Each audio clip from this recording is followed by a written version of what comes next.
You're listening to Technically PvP, a podcast about player versus player in the world of Warcraft.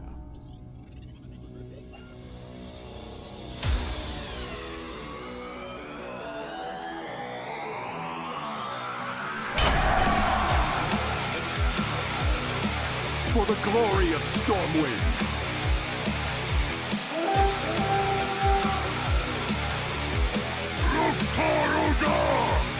Victory or death!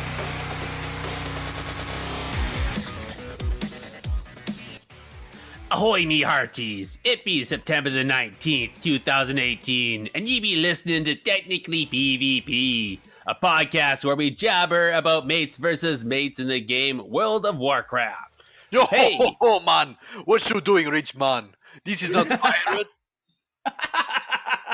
You get That's as good as it. Maybe John as good as I Snaka, Loa Ata here. Bomb someday said no. Well done, well done. I had to, International Pirate Day, Yes. drop it like it was hot. All right. So, hey, guys, you guys know me. I'm Jarasar. I'm going to call myself a PvP deck swabber today, because why not? And on behalf of Andalin and Winstead, welcome to our show. Unfortunately, Winstead is probably not going to join us. If he does, he's going to be definitely later. He traveled to New York today. Don't even know if he's probably stuck in traffic somewhere in a taxi cab. Oh, yeah. For all we know. But I am going to say we're lucky enough to be joined by Vindi again, who is our resident Holy Paladin expert. Right, Vindi? I guess you can call me that, sure. Hey, number 2. Yeah. Welcome back, man. Well, thank you for having me back. It's a pleasure to come back and get a chance to speak to you guys again. Well, I appreciate it, and I appreciate you reaching out to me, saying hey, I really want to talk about this. I'm like, all right, come on down. Come on down. You're the next contestant on this healing spec is right, I guess. Sure. I guess It's more like who's gonna die today. Yeah. with Holy Paladins right now, it kind of feels that way. But anyways. Yeah, that's it's funny because we're just talking off show there, off show there, and I remember I thought when BFA first launched, there was a lot of chat about how Holy Paladins were really strong, and yet you were talking that right now they're not as strong as I thought. Garrison, I'll tell you, last time you cut me off here because you said I was rushing ahead, so I'm going to return the favor. And say we'll get to that in the bulk of our show. But first, what have you been up to this past week, 2 weeks since our last show? Myself, actually very little. I was playing my Warlock, and then there was a slight nerf. Actually, it was quite a massive nerf. There was for some reason, one of the Azerite traits got disabled in PvP, which made it very difficult to do anything with a Warlock because we're pretty squishy as it is. So then I switched over and I started leveling my Priest and my Warrior. And I've just been kind of doing that casually on the side. And just also trying to make a whole bunch of money on the auction house because right now the WoW tokens are so cheap. I'm trying to maximize on that the best I can. That said, I really suck at making gold. So Yeah, I do too. We'll see. We'll see. Nice. Hey, actually, Vindi, though, what have you been up to these last couple weeks? I've been going pretty hardcore into Arena. I've been trying to make the most out of the learning how everything works in the early expansion, and I've had some success. I was able to break over 2400, which is a good benchmark. Nice, that's a really good benchmark. And I also was able to do that playing with the Warlock, so that felt kind of cool because Warlocks, as you said, are definitely struggling right now. So making Affliction Holy Pally work definitely felt like a cool accomplishment. I would push back and say though that I think there's some different affliction builds right now that a lot of people don't know about that are shredding. And I think to say Warlock is in a rough spot right now is, I mean, Well, they're definitely in a rough spot. I mean, if you look at the ladder, you're going to see True. very, very, very few Yes, locks. that's true. And part of that is less lock based and more just meta based. I mean, KFC classically has been a comp that really, really hurts warlocks, and that was obviously the first week of the season. KFC was the comp to play. The M100 Arms Warrior was, that's every other game was that. So that really, really hurts locks. But I mean, just in general, another class that really hurts them is Demon Hunters, and Demon Hunters are also everywhere. So Yeah. Just the amount of melee, just the kind of the meta right now, it's not healthy for warlocks, and there really are very, very few queuing it at I think someone said, there are 0 locks currently above 2,500. I think there's 3 above 24. If you look on the ladder, it's like really not a lot of players. Right. But I mean, that's also a function of like, if no one's playing a warlock, well then no warlocks are going to be the ladder. So I think a lot of people are like falsely subscribing to a meta that is maybe kind of pulling the wool over their eyes, so to speak. That's definitely possible, and that always does happen, and that's why it's but I mean that's why sometimes it's better to wait before just pulling out the nerf or buff hammer, just because just because there's a stop this class this week doesn't necessarily mean that it is, but they definitely die. I mean they die incredibly fast. I mean they will die to anything that sticks on them. Right. Yeah, I ran into that a few times in World PvP, just 1v1ing. I wasn't able to find a win condition dancing just out in the world, so it was very tiresome. Every once in a while, when I'd be playing my warlock, and all of a sudden a class somebody would show up. I was doing war mode, right, and I'd run into. I think there was one time as a shadow priest. The guy was AFK. I got him, and he still turned around. Like he came back to his computer, turned around, and killed me. Right. And I mean, if you want to give somebody, I mean, there is that Drain Life spec that you can play when you get to that 100 stacks. You can one shot someone with that for sure. Mm-hmm. But yeah, no, I can't imagine World PvP. I try to avoid it, especially as a healer. Well, yeah, that makes sense. Well, okay, so that's that. Andalin, how about what have you been up to these last couple weeks, man? You had a bit of an adventure, didn't you? Yeah, it's been a lot. So, sorry. I am located in a region of the United States where they said, "Hey, you should leave. There's a hurricane coming." Oh, so I left. And I ended up getting a free week off of work because it ended up staying south and not hitting us. So, hey, that was cool. But funny enough, I actually did still get hit by the hurricane because I had to drive back through it. So, oh my goodness. If I would have just stayed here, I would have not encountered a hurricane, but that's okay. So yeah, that was pretty fun.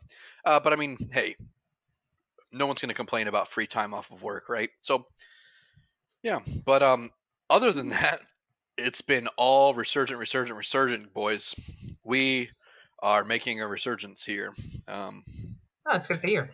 We've got some cool things that we're going to talk about, or I'm going to talk about in the news that you may or may not have on your list right yet, but because we kind of started pushing this information and got these events planned on Monday, so we got a lot of cool stuff coming out.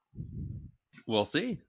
I mean, I saw some things, but I didn't want to spend all the show in the news. Oh yeah. But yeah. All right.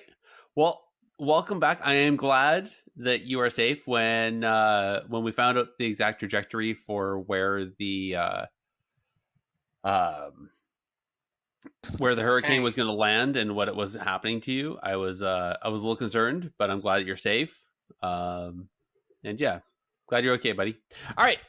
Well, that is that part. Let us move into the upcoming Wild PvP events. Get in there and fight! Stop hiding! All right, so Andalin, it's the middle of September. You've been talking about this for a while. Is the 6v6 Arena League actually starting yet? I haven't seen anything. Right, so it's been really quiet because there's been a lot of different things going on Blizzard's end that we're still like some things that they've said. Hey, we'll get back to you on this. And what we're going to right now, the plan is the weekend after BlizzCon 6v6 will begin. Okay. However, we are going to be doing several nights of exhibition matches where you can come, bring a team, play for fun. There's no prize or anything. You just get to play and get to feel it out. If you like it, then your team can apply. Okay. We'll be doing these and kind of posting them within our community Discords and Twitter as they come. But those will be happening between now and BlizzCon. Awesome. Okay.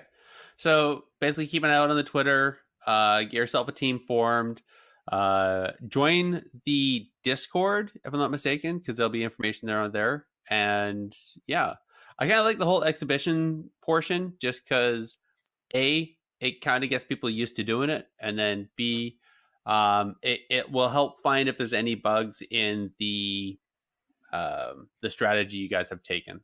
Right. So correct. All right. The other thing, in case anybody doesn't know, this weekend is going to be the Asia Pacific Regional Finals. So there's a bunch of our favorite casters are down in Australia right now, down in Sydney, getting prepared. I believe they are bringing in a whole bunch of other players. There is a post that was made up on the Blizzard.com website, just kind of pointing out exactly what's going to be happening. So the first stream is going to be on Saturday, the 22nd at 6 p.m. Pacific, which is 9 p.m. Eastern. And then the following is going to be on Sunday, again in the evening.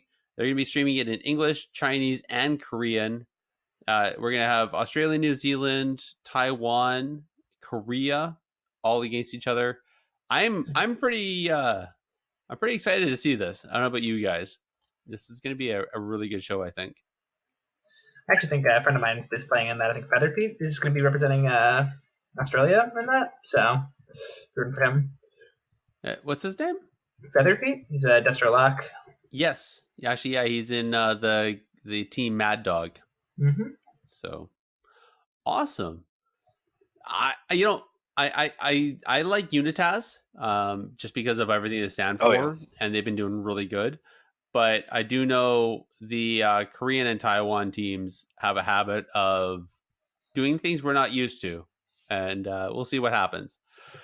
So, if I'm not mistaken, they're competing for the guaranteed seat from that region at BlizzCon. So what else we have? So the EU and NA Cup schedule is in full swing. The first cup just happened last weekend. The following second cup is going to be happening on the weekend of the 22nd or the 28th and the 29th. And I believe those have already been locked in. So nobody else can sign up for those. EU Cup has 13 teams locked in right now, and the NA Cup has 22 teams. And then the following third cup for both regions is going to be on the 5th and the 6th of October. And those have the cutoff of, as if I'm looking at it right now, on the 24th. So not much time to get your team signed into those. Yeah, true. And as we know, those are there's no criteria. I mean, you can be a 1,500 player if you want. You can sign up for one of those and have a guaranteed chance to play against a pro team. Good luck. hopefully, main team Andelin will be signing up and competing. That'd be awesome. Trying our hand. No promises. Because you guys went into Cup 1, but then because of the hurricane, it kind of got in the way, right? So yeah, it was other people in Resurgent, some other staff members, but yes. Mm-hmm. I think it's awesome though. Yeah. Oh, sorry. I just had a little thought. Would it be? I wonder if this should happen. Have like a GCD versus Resurgent Esport exhibition match. That'd be cool. And I'm just kind of wondering with the sizes, you guys might actually be able to pull off one of your 6v6. Ooh, that would be neat. I mean, I would feel bad for them because I'd imagine they've been behind cameras and like studio equipment so long that they probably forgot how to play the game. Like, oh yeah, no, I think you're right. I totally think Vanguards and Starship have no understanding of how to play the game anymore. Yeah. yeah. All right. Let's roll through the rest of these. So we got I found this one on Battlefy. It's in German, so I don't read German. So I'm guessing it's only on the EU server, but it's a group called the GSA. They're running a 3v3 tournament on the 6th of October. I'm going to have the link for that one in the show notes. Recommend our the EU listeners, if there are any. No, actually, I know there are. But EU listeners, go ahead and check that out and give it a try. I mean, totally community tournament. Sounds like a great time. We got the Resurgent Esports pre-BlizzCon, and that's on the 12th and the 13th of October, right there, Andelin? That's what you're going to talk about? Dude, we have some sweet prizes for that. Have you seen them? No, I didn't even look. The winning team is going to, each member of the team is going to get a Murloc headpiece, and they're sweet. Chances to Titan Forge. A Murloc headpiece? Yes. Go to the Battlefy and hit prizes. Trust me. All right. Battlefy. Overview. Prizes. OMG. Literally. That is what you want to rock to BlizzCon. No kidding. That is amazing. Right there, ladies and gentlemen, is what that is what this is all for. This is what we've been training for. But there can be only one, Andelin. That is amazing. That looks amazing. All right. Well, if anybody wants to have a rocking Murloc headpiece, sign up to that. This is, oh my gosh, I can't wait to see. I hope you guys through social media end up taking selfies, whoever wins, and putting it back up on social media somewhere. I want to see the winners in those. That's awesome. All right. I think we all know that BlizzCon's opening, the actual BlizzCon opening week is going to be the 29th of October, and we are going to be waiting to see who actually is going to be there on opening week in the next couple weeks. I think, if I'm not mistaken, according to points, like the next cup is going to decide pretty much who's going to go or not go. There may be like a tail end, but if I'm not mistaken, Gosu Crew is, formerly known as the Move, are like guaranteed to be going from NA. So yeah, that's that. So is Method Orange, right? So is Method Orange. Are they right? Actually that close? I wasn't paying. I just know Gosu Crew is like they're guaranteed basically. Right. Yeah. Method Orange hasn't won a LAN, so they don't have a guaranteed spot. But I mean, it might work for how the numbers. Yeah. Right. Depending on how, because there's only so many points that are still able to be allocated. So. Exactly. I personally, what I'm going to do is I'm going to wait until I see what Healing Stat puts out. He always has a little spreadsheet as to what the scoring is and the guarantees, and that will really know. We probably won't see that until Cup number 2 is done. But either way, it'll be very interesting. All right, let's get into our actual PvP news. All right. Who ordered up an extra large can of whoop ass? Well, apparently Method did.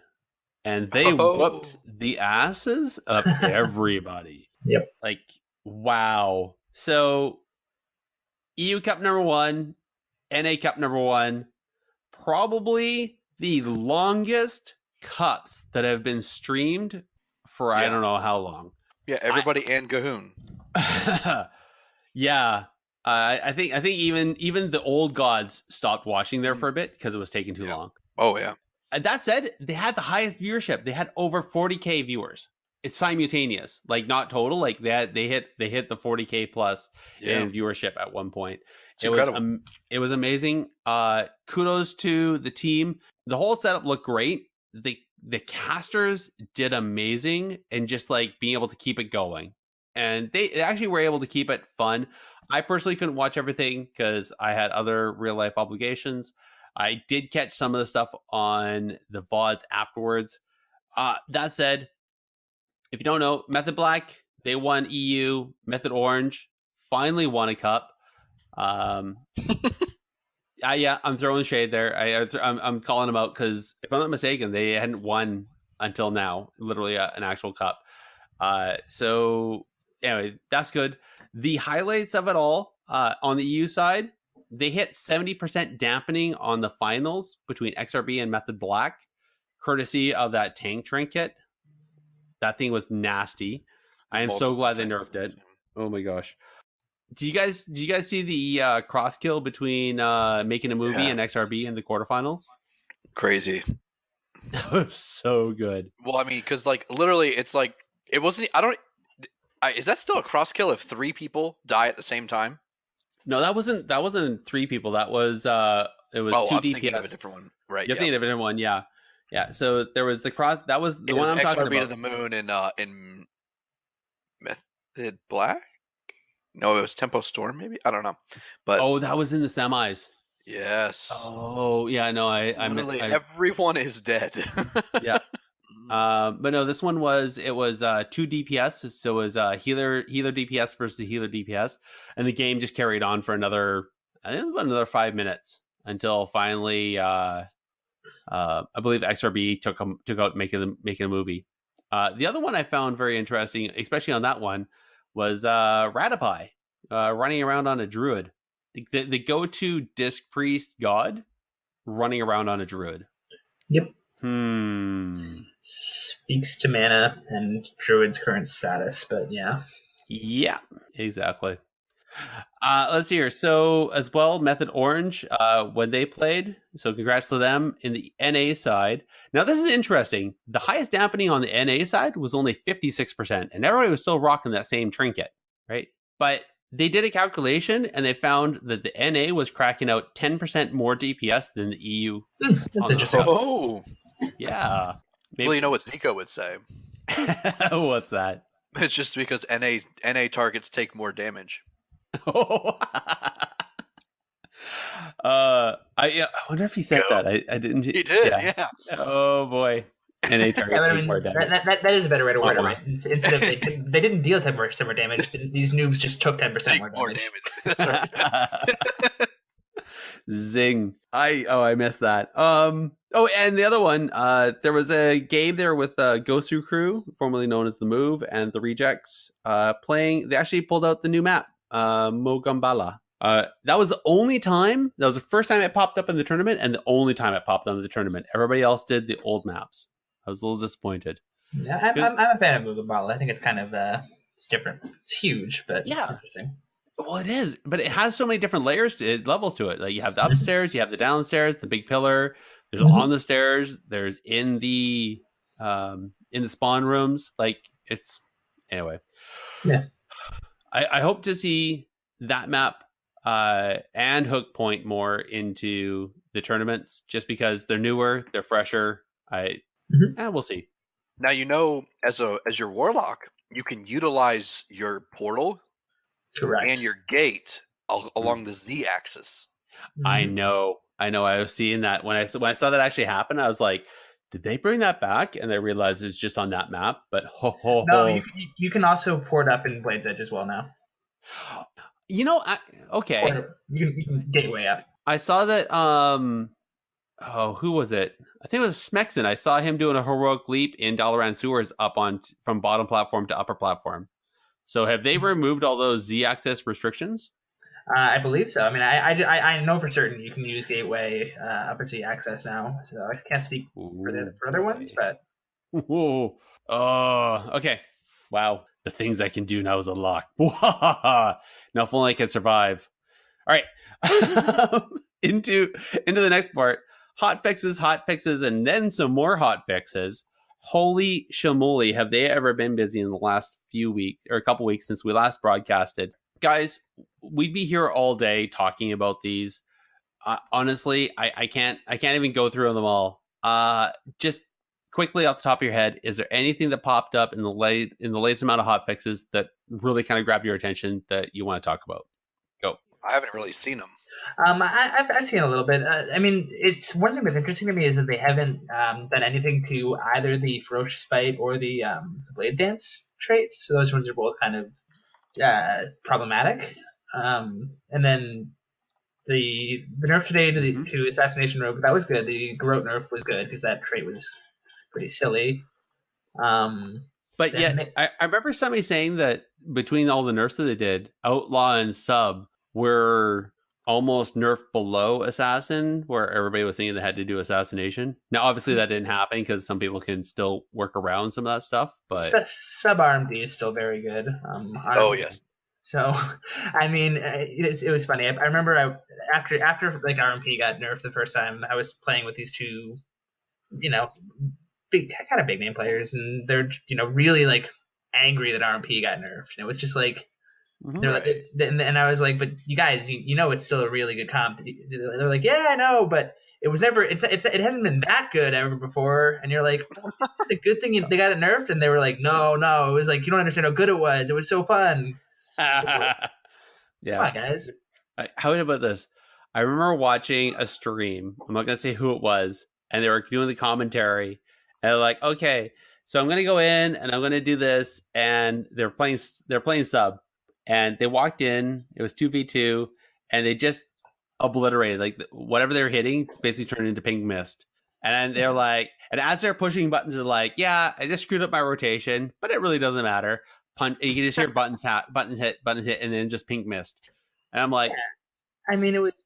Yeah, you had the Shuriken Toss trait that was hitting for 90k. I mean, you had. I guess there was a build with Arcane. I only actually experienced it once while I was leveling, but I remember I was leveling as Ret, and me and this warrior, we fought this Arcane mage, and I also had a Boomkin with him, but the Boomkin just sat in stealth. And for the first 4 minutes, the Arcane mage just let me and the warrior beat on him, and we couldn't get his health down. wow. Through the Arcane trait. So, and that's why Arcane got nerfed too. So, so I mean, obviously, a lot of these were good. The BM nerfs, BM Hunter players were like, oh, we're gonna be gutted. BM Hunter is completely fine. Warrior nerfs, Warriors, they came out screaming, oh, we're gonna be gutted. Yeah, that was a ripple in the ocean. It was a complete ripple. They're in my opinion still a little too strong. Oh yes, absolutely. So, in my opinion, Blizzard's done a pretty good job with the nerfs. I think more need to come. I think that tournament may have been an indicator that I think Resto Druid's HPS. Well, I shouldn't say this. I don't think Resto Druids necessarily need to be nerfed, but I think other healers need to be brought up to the same level as Resto Druids. I think Resto Druids just have an advantage in terms of healing. Not only do they have the mana, but they seem to just be able to pump out the most healing right now. So yeah, I think other healers should be able to pump out a similar amount of healing. The frustration I've been having a lot lately is as a Holy Pally, if I don't have cooldowns, I can't really heal through damage. And I know that's kind of always been the case, but I mean it's silly right now. I mean, I was playing my ult. My 2.3 second cast was healing for 18k. Like it's not enough. Yeah, I have the hardest time with Warrior DH. Oh, Warrior DH. I mean, what comp have you? You're a Holy Pally as well, Andolin, or? I am, yeah. I played Holy Pally all last expansion, and I still play only Holy Pally. Yeah, and Warrior DH. I mean, genuinely, if you don't have sack, the way I was beating it with the roguelike Pally was we just kited. We literally just kited, and we basically prayed that we'd kill, and like as soon as they connect, we would obviously run out of kiting eventually. I use sack. I bop for a second because obviously Demon Hunters now have Purge, so that doesn't last more than half a second. And but I mean, we probably lost 90% of the matches we would fight against Demon Hunters. Mm-hmm. I've been playing FP Pal, Barrel, Shadow Priest, Paladin. Oh, I think I might be queuing that comp after we do this tonight. So how have you been doing with that comp? I love it. Yeah, I think there's a lot of nuance to it, and there's a lot of strong capabilities, and it's one of those comps that when you land nice clean kill, it just feels real good. You know what I mean? Yeah, absolutely. And in fact, that was one of the comps I played 2 comps to Glad last season. That was one of the 2 comps I played to Glad. So I very much so enjoy that comp, and you really get to feel good with Holy Pally because Repentance is such a core part of that comp, and you really get to feel like you contribute to those kills. I'm just wondering, because of that, with the off healing that's available from the other support classes there, is that why that Feral. comp is so much better? It is. Another strong reason as to why it's better is because Shadow Priest now has a when they spec a particular way, what they do is they sit at full insanity and they get a damage reduction Mhm. and a speed buff. So what I'll do is me and the Pharaoh will both freedom and give the Shadow Priest movement speed to where Mhm. he's moving at 90% movement speed. Oh my He's god! on a mount. That's actually pretty wild. And he can land any fear no matter how he can go the distance. He's Hercules. All right. Wow. Plus that damage, if I stack up Light's Grace on him, we're sitting at like with all of his total combined damage reduction at 55% damage reduction. Wait, actually, he's got the 20% passively from Right? From Void form. Right. I mean, you're rarely gonna have 3 stacks of Light's Grace, but okay. Right. When there's 3 stacks of Light's Grace. Okay, so you got 20% from Void form, 20% or 15 from Light's Grace. Where are you getting that other 20?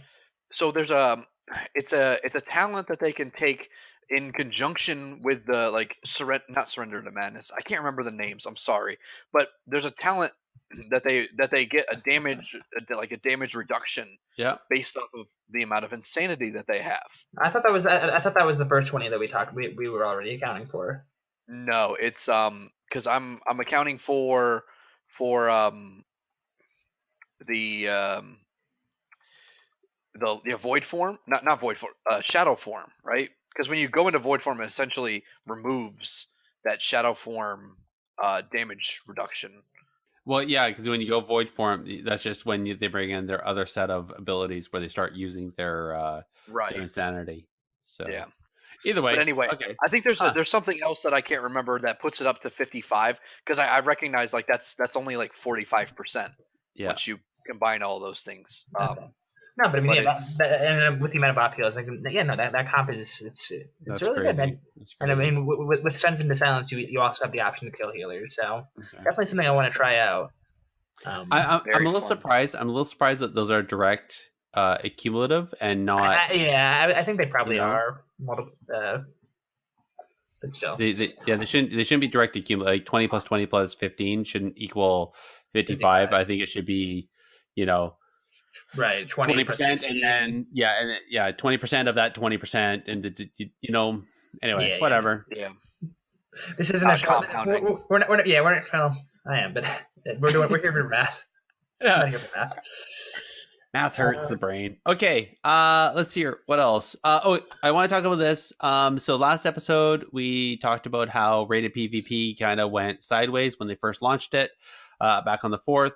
They figured it out within a day. Opened up on the 5th, so everybody's been, obviously you're listening to us, you play PvP, so as of the 5th you've been able to do instanced rated PvP, earn all the conquest and everything.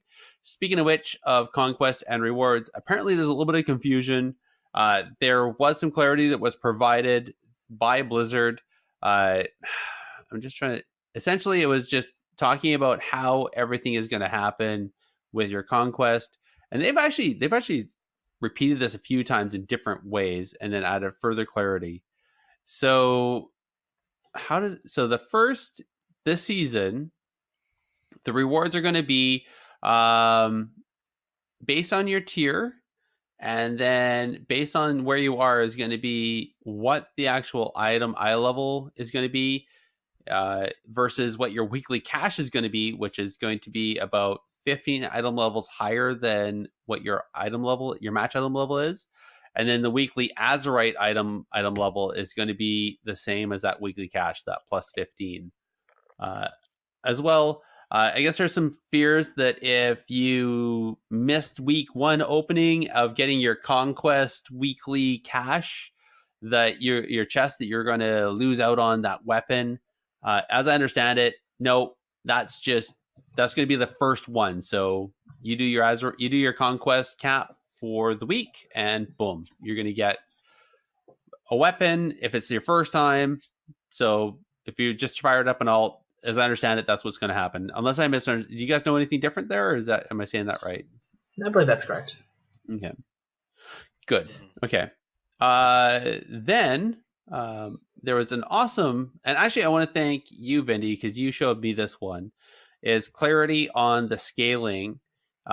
So the developer there, Chris Kaliki, did up an excellent, I think, how was it said? It was like a MS Paint version by, he probably got one of his interns or himself to do it, but basically talked about the the way the scaling works, and understanding that. So what people were feeling when BFA first launched, and where a 110 or a 112 was taking out a 120 without any problems, that was a bug. That's not what's supposed to happen. There is supposed to be a change in balance so that it's closer, but a 120 with higher item level should still feel more powerful than a lower item level person, lower level person. The main highlights there, though, was scaling does not change your stat weights, does not make lower item level gear better than higher item level gear, doesn't make item level or gear useless. It does not make lower level players stronger than higher level players. If it does, it's a bug. Okay. And you can can we put that link in the show notes? It is in the show notes. So great. Yeah, I'm definitely going to share that. That said, though, and you brought up a good point, is as a great chat about DPS, so DPS versus DPS, but how does that affect you as a healer? Right, and that is something that I still don't fully understand. I know that when I play my main, healing feels a lot easier than playing at my all 20 item levels less. Mm-hmm. So, well, it's kind of a question though, is because if there's a scaling there on the backside, is it just on the damage meter? Is it just on the damage done? Right. So when you do so I think what's it, a holy shock where you can damage somebody, right? But that gives you healing back, right? No, it's one or the other. You basically shock someone. Yeah. Okay, so if you shock somebody and you're expecting to do, I don't know, let's say 1500 DPS, and it does 1000 instead. Okay, that's kind of easily understood. But then if you holy shock yourself for healing, do you get the full amount, or is it scaled? Right, and I mean, let's say I heal someone who has more HP or less HP, right? I mean, let's say hypothetically, no matter what, my heal is going to do 10,000 healing, right? Sure. And so let's say I'm someone with perfect gear who had someone with 150,000 heals or HP, it heals for 10k. Someone with 100k, it heals for 10k. So I mean, essentially, but if that person with 100k HP takes less damage, it'll be easier to heal that person with less HP. I mean, that's just an example of where it be problematic. Yeah. Like I said, I've said this before. I know I tweeted it at the Warcraft devs. I really wish they did a water cooler on this on their blog, a water cooler blog, because they really something needs to be formalized on their site. It's great that a tweet was done out by a dev. I'm pretty active on Twitter, and I even missed this. If it wasn't for you, Vindi, I would have missed this. So you are very active. Yeah. Like it just. It seems like the wrong way to do this. I mean, on the past with the PvP, it kind of felt lazy. It's like, hey, we have no clue how this works, and I mean, I appreciate you guys giving us something, but I mean, you throw us this little, picture that I could have drawn in 10 minutes. That's it, and it really doesn't go into very much. Oh no, dude, that had high definition to it. That was at least a 2-hour job. I mean, the stick figure is great, but I still really don't know. I mean, and my guess, and this is just from how I've played, I would say maybe gear matter is slightly less on a DPS, but for a healer, I've got a feeling that the scaling isn't as pronounced. So as a healer, you're really going to want to do everything you can to get gear. It feels very, very meaningful, which, I mean, as someone who really liked how Legion worked, I really liked just being able to get in there and, may the best player win. That wasn't necessarily a sentiment everyone enjoyed, so they changed it, but I'm not crazy about it. I can argue both sides. I like that. And I can appreciate the argument for both sides. Yeah. I understand that we're playing in an RPG, and in an RPG, you should have gear feel meaningful. But I think I'd like it to feel meaningful in a way that you still have a puncher's chance if you're less geared, and that doesn't necessarily. I don't know if that's necessarily the case, at least for healers. I can see that. Definitely, the healer side has always been kind of that other side. It's very easy to just say DPS is DPS and then scale on that side, but healing has its own nuances. So that's harder. I want to move on to the rest. I think we can talk about this for the rest of the night, but I want to move on. Good. Yep. Yeah. So a couple other items we want to bring up. So one, I got saying way too much here. Sorry guys. There was an RPG team. I saw this over on the PvP community on the Discord. Yeah, I saw this as well. It is absolutely horrendous. So apparently there's some RPG team or some RPG teams that are using the reporting system, and they're mass reporting players that they're playing against, forcing them to either be silenced by the system. In that case, then they can't, if they're on voice, then that's one thing, because usually as long as it's out of game, then they're fine. But if it's in game, they get silenced, they can't type, and it's come to the point where people are getting DC'd out of the game and then being locked out for until they can prove their innocence, basically. And some teams were using this to force a win. Essentially DDoS. Yeah. And I personally think it's horrible. Mm-hmm. I hope Blizzard has seen this and brought it up and found a solution, or lashed out to lashed out, done something to reprimand the players that are doing this, because I think it's horrendous. Justice shall be served. Yeah, I mean, I add that to the millions of reasons why I never do RPGs. Holy crap! Yeah, a lot of people share the feeling. Yeah, no, I mean, a lot of my friends. I've got one friend who he kind of is in the Balamos sort of group that he's tried to do some of those, and every time I played with him, I'll talk to him a minute right afterwards. And be like, those are the biggest losers ever. Not to hammer. People don't like the RPGers. There's a. Anyways. I love playing RPGs, but I'm not talking about the game itself. I'm talking about the community. It's apparently got a very, very toxic community. Oh, yeah. You thought WoW was community was toxic? Mm-hmm. It's like when you boil it down and all the water evaporates, you're left with the RPG community. Yeah, I mean, I actually don't think the arena community is that toxic. There are some players that are guys, they stand out. No, I gotta say, maybe it's those small people, that small group of people that are really trying to push for that upper echelon of whatever rating that is that they're at. In the interactions I've had on the RPG community, just when I was pushing through all of Legion and I really delved into PvP, as well as a number of people I've met through the community, that's not the majority. That is truly the minority. But pardon me? You played with just Cheetah's groups like that. No. This is even people that I was playing before I joined Cheetah's group in that last 2 seasons. This is just straight across the board. Everybody that I've run into, I've met maybe a handful of people that I'm like, nope, I can't handle you. But for the most part, everybody was just there. They were chill. They were pretty cash. They were there to win. They were there to play. And if it happened to go sideways, it was whatever, right? But nobody was being uber elitist. Now, understanding I'm not playing at the 2K level. I'm not playing at the 2200 level or anything higher than that, right? But even then, look over again, that PvP community Discord. There's a large group of RPGers over there, all the way from 0 to the sky. And I have not seen any toxicity on there. And if there is a little hint of it, they get punted immediately. And they're pushing towards 5,000 people on that Discord already. Nice. Right? So, but I mean, as I said, I mean, it's not something I'm really involved in, so I shouldn't speak too much about it because I'm not too involved in it. No, I get it. That is pretty disgusting, but at the same time, it doesn't surprise me.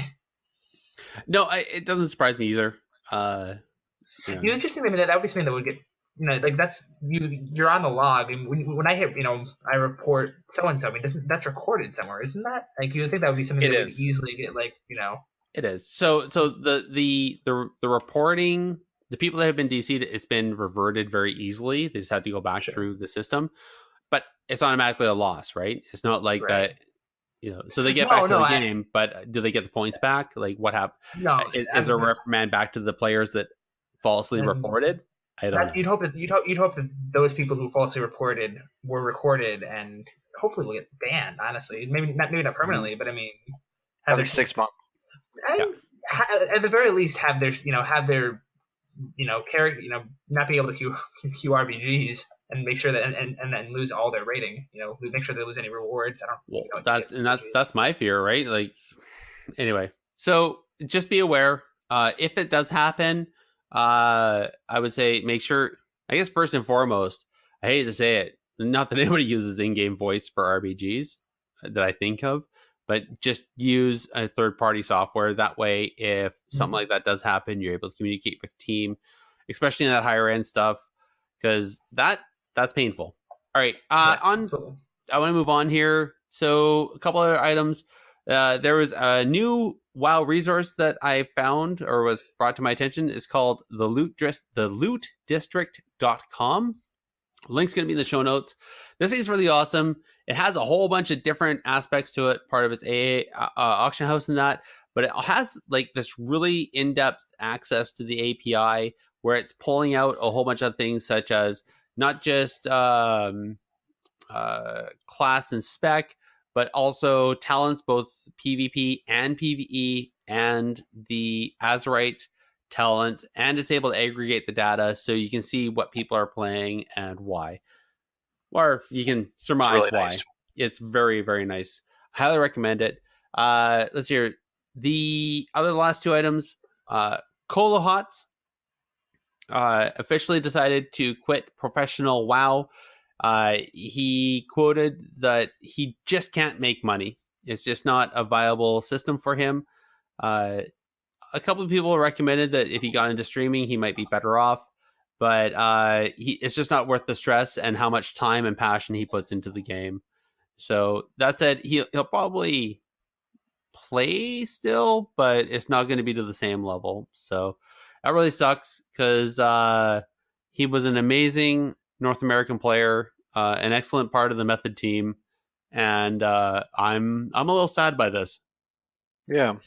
Let's see here. Last but not least, the one other item is there was a tweet. It was just put out by Blizzard Esports. They are looking for us as a community to put in our votes to what we think was the best esports. I don't know. Moment. Yeah, esports moment. Okay. Yeah. So vote. So go. There's a tweet in of all time or of just of this last event. Good question. That's a darn care. I'm going to click through here. This is great radio while I do this. So okay. So they put up a suggestion. You get to vote on what they of the ones that they think. It's not that we get to put up what we think. So it says, welcome to the best of BlizzCon voting. Vote for your favorite BlizzCon moment and check back to see where your favorite moment lands. More options will be revealed as we release more videos, so check back often. So right now, there is 5 selections from 2013 StarCraft World Championship to 2017 Heroes of the Storm and a Hearthstone Championship.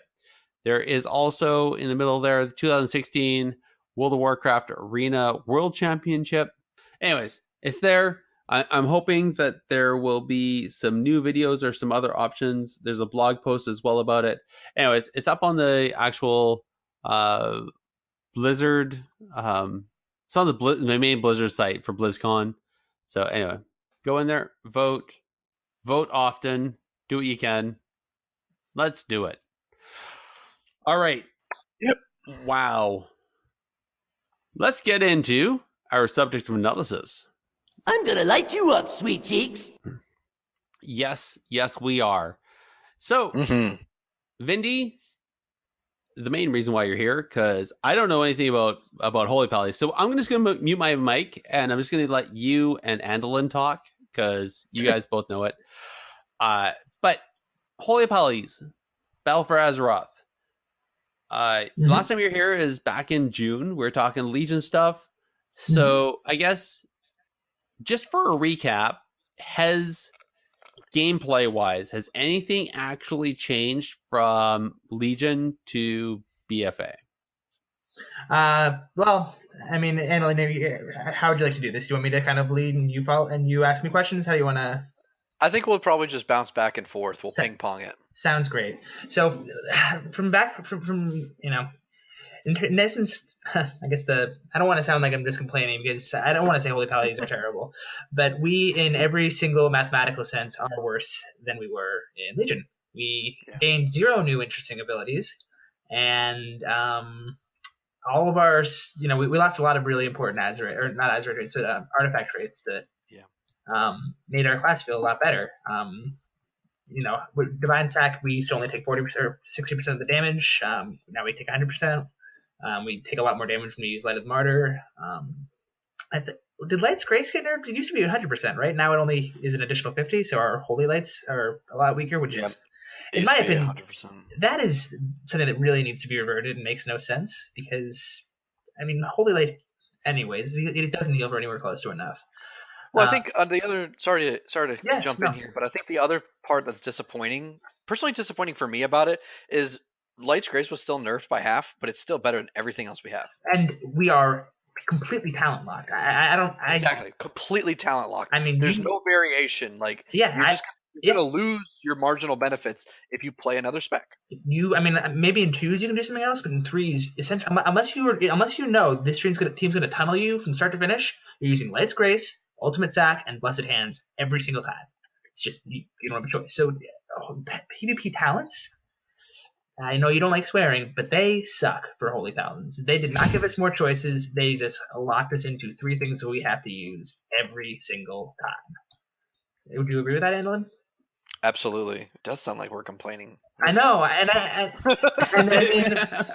don't want to just, I look at the forums every day, and it's nothing but my class sucks, or my class needs buffs, and I don't want to just, because there are some things that we still have, but especially in a quick meta, Holy Paladins can survive and they can find relevance, because, in quick games, even though we die when we use it, things like 100% Sack and Bubble are still very strong in a very fast meta. So while people are still feeling their way around, there's gonna be a place for us to win games. If people are dying in the first minute of games a lot of the time, which was happening in the early weeks, being able to have 100% stop for that, it's gonna be huge, and we're gonna be able to survive, win some games. But I think as more defensive Azerite traits come out and games start to dry out, because if you look at that tier 3, they're all defensive, right? I mean, most tier 3 Azerite traits would prolong a game. I think we're looking at some hard times, and go on. Right. I wish there was something new and exciting that I could tell about you about my class, but I would have to agree with you, though, that we definitely have a unproportionally low healing throughput. At least as it feels, because I know, like, it's for me personally, it's been very awkward having like Avenging Crusader or Avenging Wrath Wings, right, on the GCD. I've had many times where I've been like, all right, I'm gonna pop Wings because my partner is at 60% health, and within the popping Wings on that GCD, he dies. Yeah, I mean, there's also some weird interactions with that too, where like, okay, hey, I know I'm gonna have 1 global between the CC. It used to be, okay, I don't want to use Wings now because I want to get the most out of my Wings. But now it's, okay, I'm gonna hit the CC in 1 second.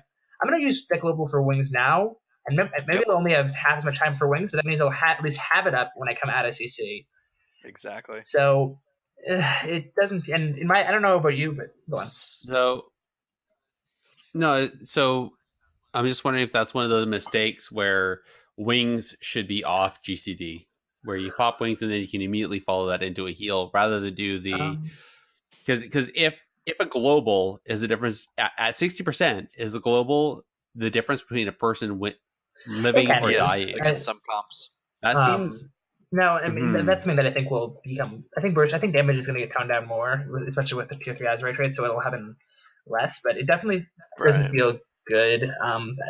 I found that you have to go melee wings every game. I think Really? yeah, the heal Even playing against like melee comps. yes, and the reason for that is just the amount of healing you get from just casting that one judgment. It seems to be more valuable, even if you don't use the Crusader trick whatsoever with melee wings. If you just cast Judgment, it still feels better because we don't have any AoE healing at all.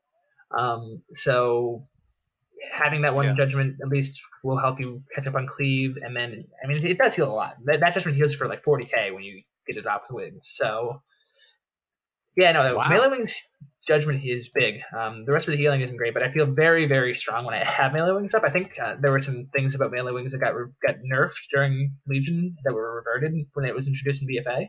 Oh, Right. very likely. Like, because I know it was a little fickle between some people would swear by using, or some would say no, don't like swear by not using consecration during melee wings. Well, that's kind of whatever. I mean, that's using consecration doesn't really matter. That's just, it's a small dot, you know. Right. But it doesn't heal you. So I think there was something that wasn't scaling proportionally during Legion for a significant amount of period of time, though, with consecration. But now, yeah, it's minuscule. yeah, but I mean, you guys. I'm sorry, I keep cutting in, but I no, it's I want you to. It's fine. well, I love the Your show. well, yeah, but I love the conversation. But I have to ask a question though. You guys are talking about damage, and for a while there, especially in Legion, especially when you pop melee wings, like the amount of damage output that a Pally did was pretty good. Is that still the same now in BFA? Then is it? Are you guys still able I guess to? you could say our damage is actually relevant, and I guess you could say that even our damage feels pretty good, even outside of melee wings. Like a Crusader Strike can hit for 6k. I've soloed several people to win a game.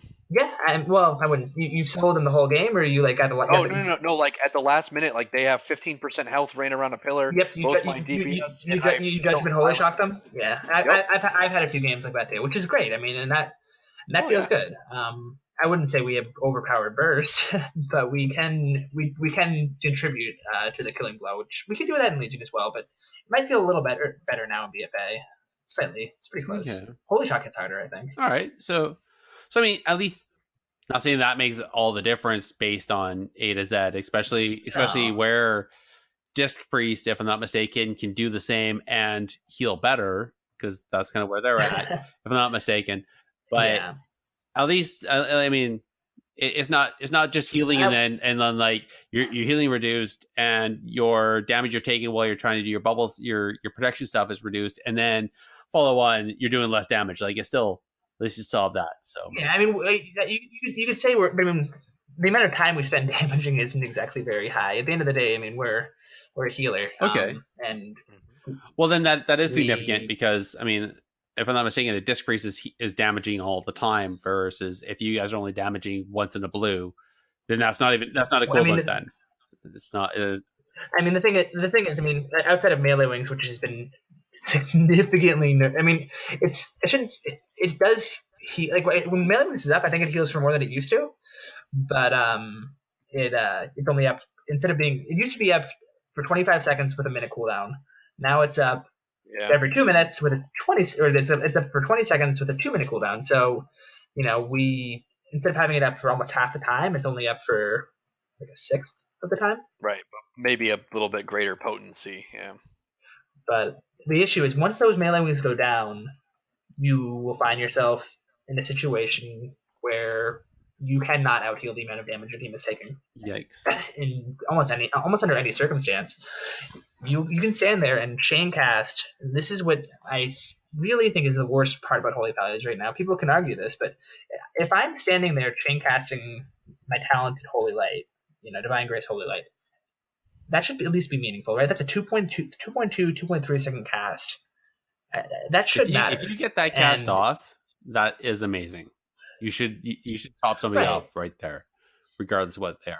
It doesn't have to top someone off, but it should at least do as much.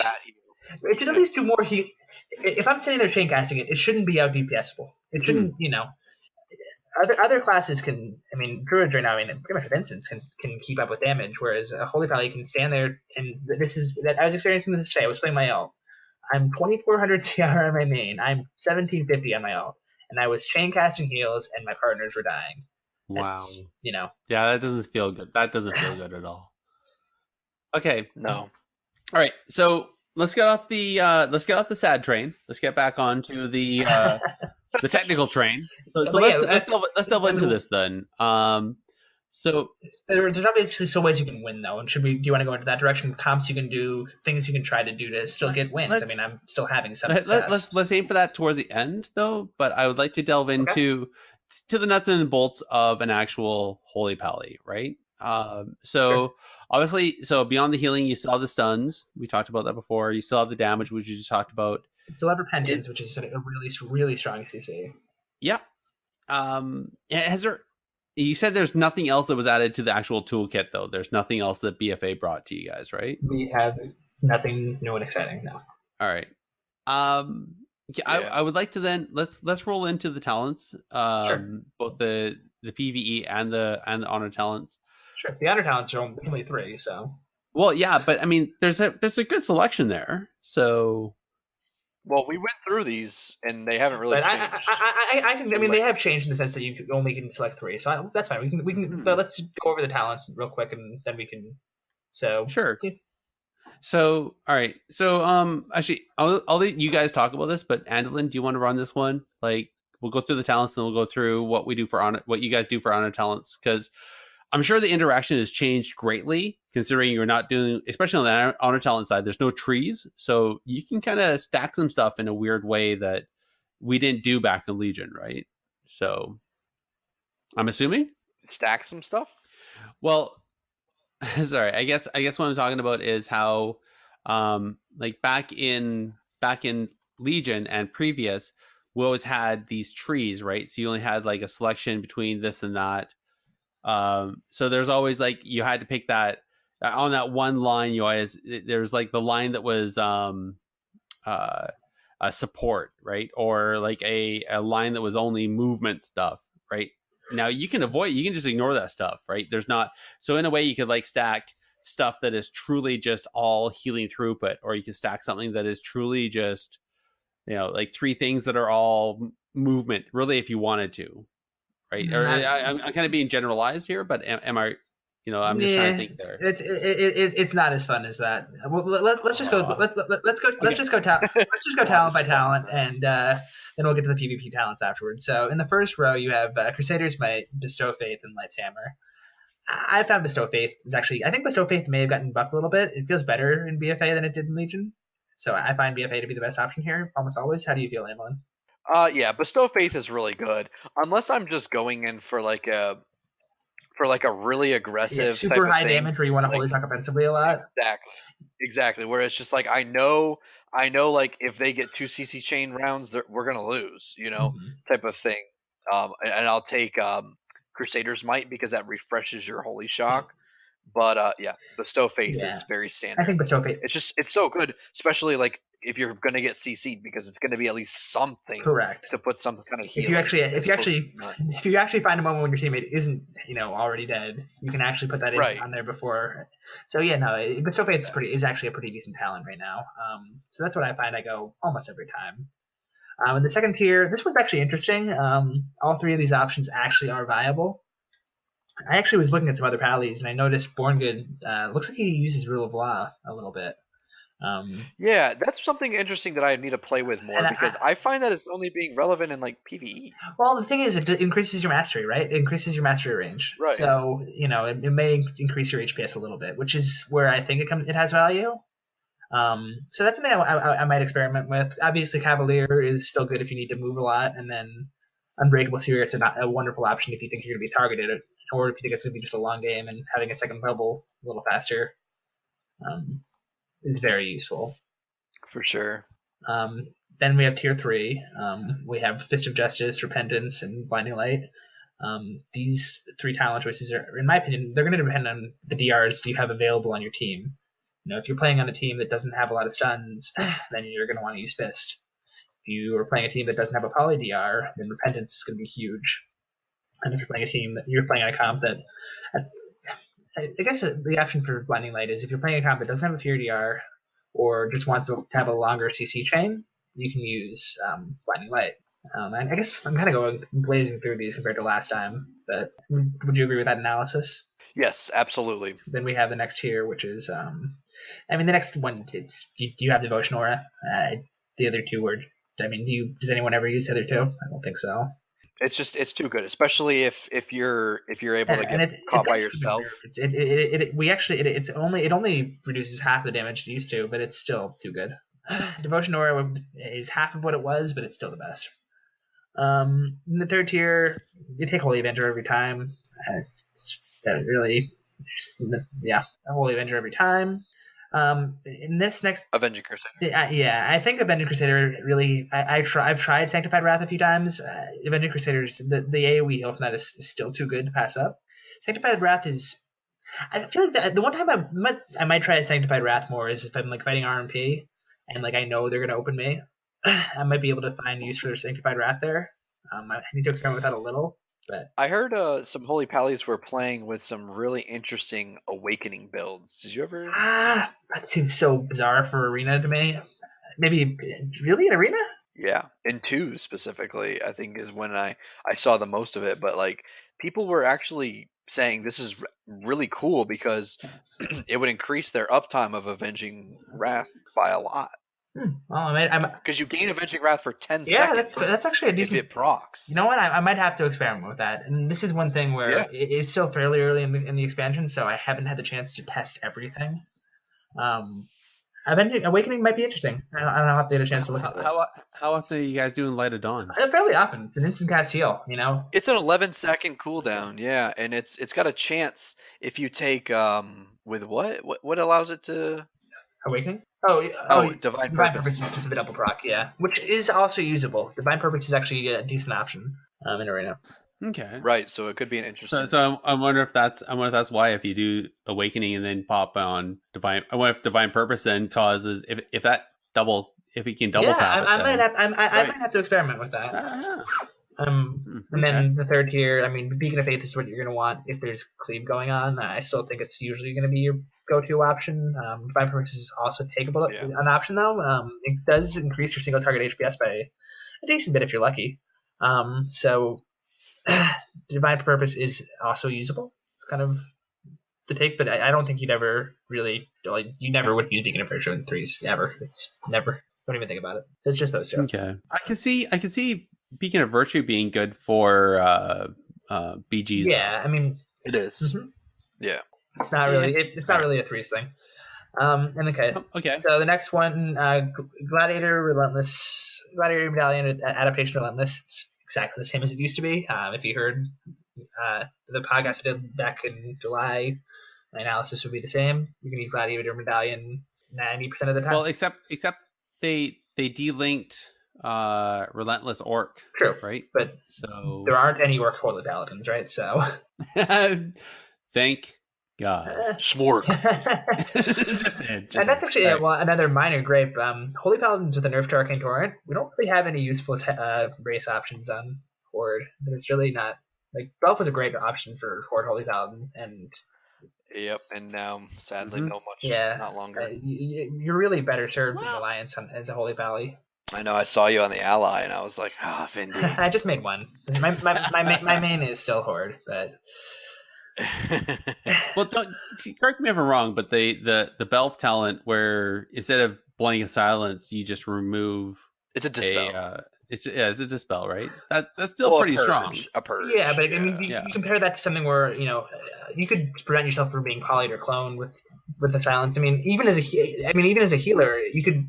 Obviously there were a lot of it had the obvious OP-ness on offense, being able to silence a healer or something, but being able to protect yourself from the CC, if they gave us back rebuke, that'd be great. But we were able to use it as a kind of a rebuke almost. We could pummel if we needed to. Yeah.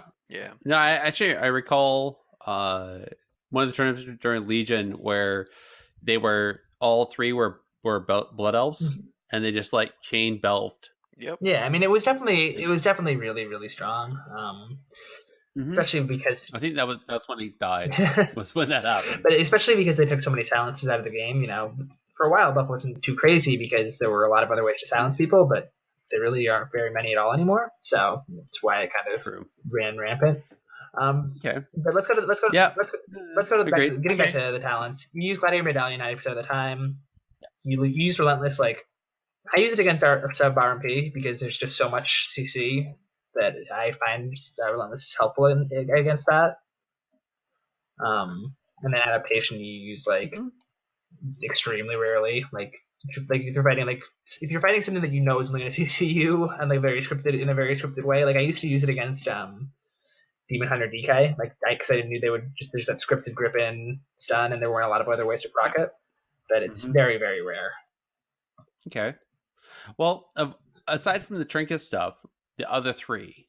So you guys have. So there's Avenging Light, Blessed Hands, Cleanse the Weak, Darkest Before the Dawn, Divine Favor, Divine Vision, Hallowed Ground, Light's Grace, Pure of Heart, Spreading the Word, and Ultimate Sacrifice. I gotta admit, so you guys have some of the best names for talents. For Paladins.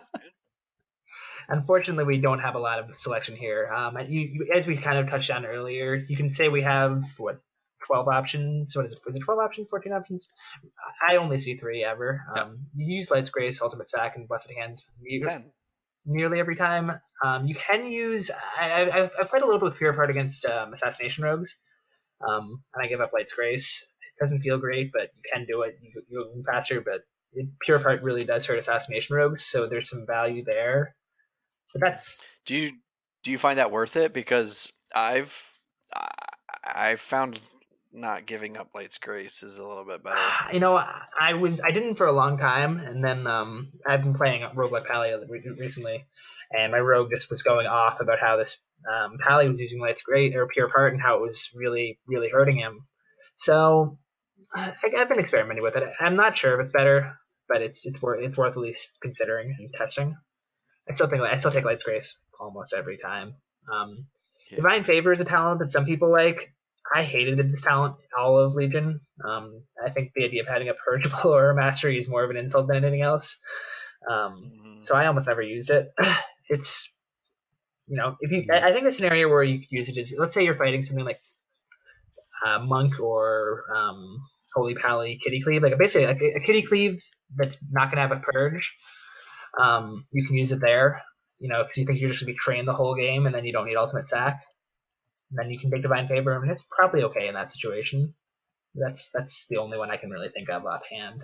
That makes a lot of sense. That could definitely be, like I said, extremely powerful if there's no purge on the other side. But yeah, right. Okay. And even then, the hard part is figuring out what do you give up in place of that. That's you'd give up Ultimate Sac in that situation that I described. Okay. But then that's the only. And the thing is, Divine Favor used to be kind of cool because we had that Beacon of Light trait that our first heal on a beacon was doubled or 50% stronger. Right. And we don't have that, so it used to basically top you when you would stack that with a Holy Light with Divine Favor. Yep. And now it's just like I'm just playing just for the hell of it. Let's see. Let me hurt and give it a whirl. It probably heals for like 50k, so it does about.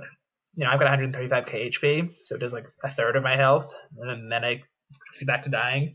So it's really not that great. And the one thing we do have that we've always had is we have the ability to kite with freedom. Yep. And we really, if we want to survive, we really need to take advantage of that, because it's really all we got on the defensive end outside of our long cooldowns. So.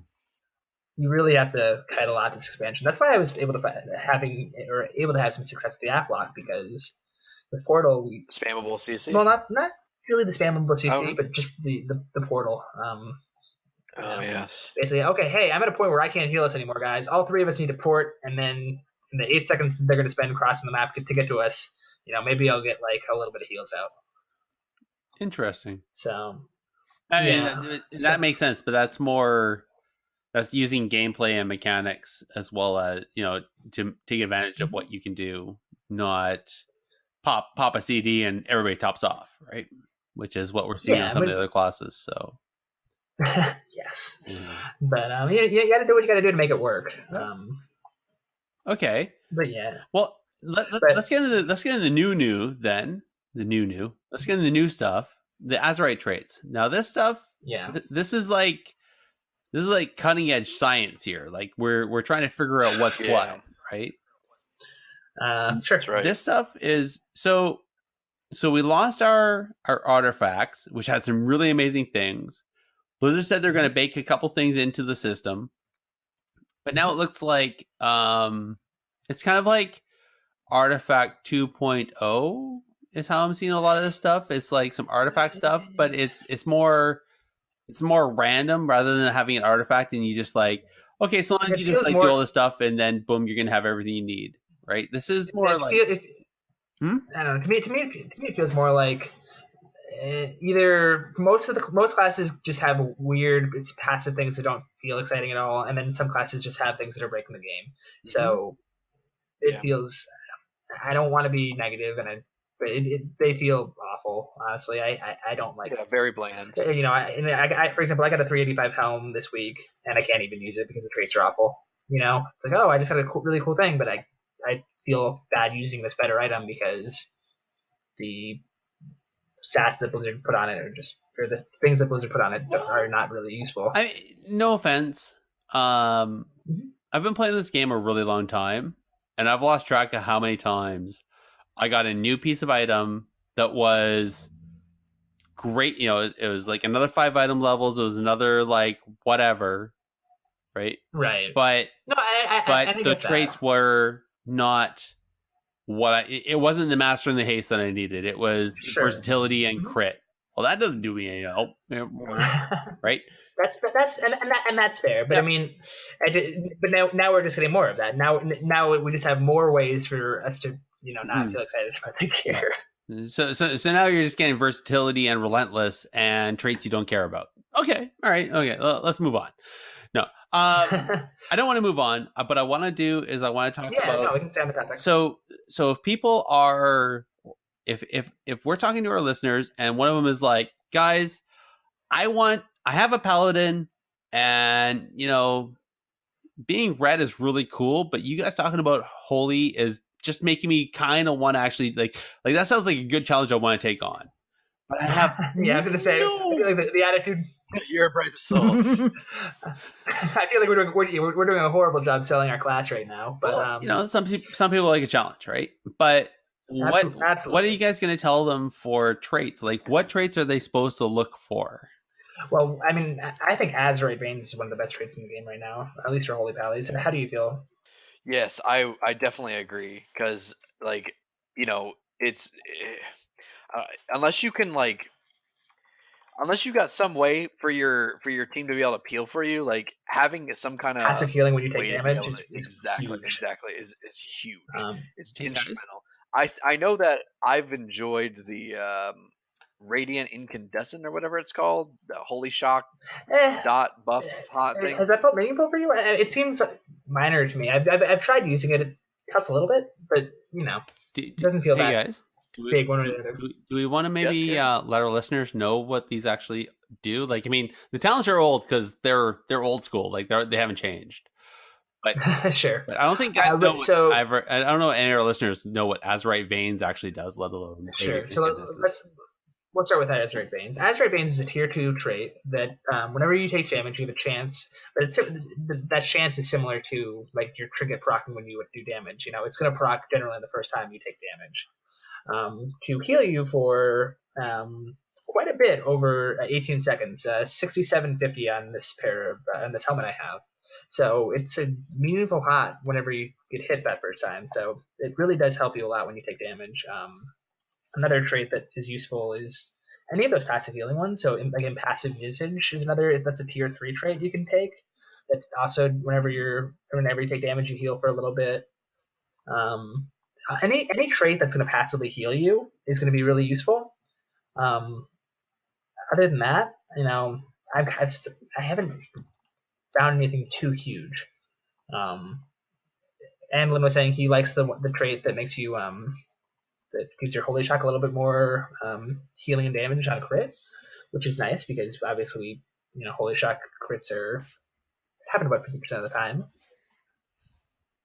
What else do we have? Currently, I'm using Archive of the Titans, which is a older trait. It just gives you a passive 220 intellect, which is pretty useful. Have you used any of the PvP traits? I'm currently using the one on the chest that we got last week, Combined Might.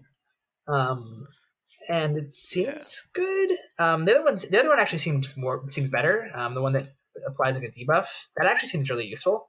Right. Yeah, that's what I have. Yeah, that one seems really good. How is your success with that one? And can you give the name of it for the listeners? I haven't really been able to get a good, this is how much damage it does. Do you run details or anything when you queue? Yes, I do. Oh, it doesn't show up there, or does it?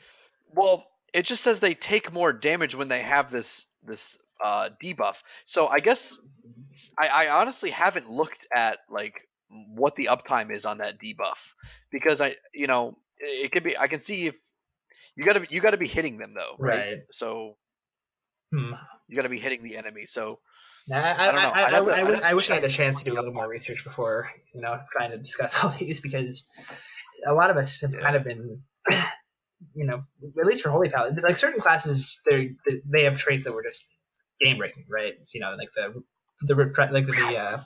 the ferocious bite trait is silly. I think a few, there are a few other ones, but for Holy Paladins, there's definitely not one that's been defined as one I wanted to experiment with. I was wondering today, the trait that makes your judgment hit for more when you have higher HP? Yes. I've been interested in trying a set with that, just to see how hard I could hit with that.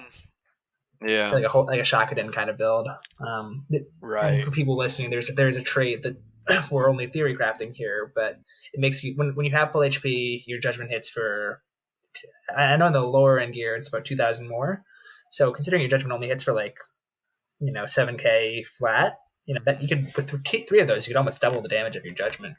Which is pretty interesting. I've gotten a good 8 to 11 to 12% of my healing from Blessed Portents. Blessed Portents, which is your healing spells have a chance to apply Blessed Portents for 20 seconds. When the ally falls below 50% health, Blessed Portents is consumed and instantly restores 4,500 health. Interesting. That is something I have to try then. Blessed Portents.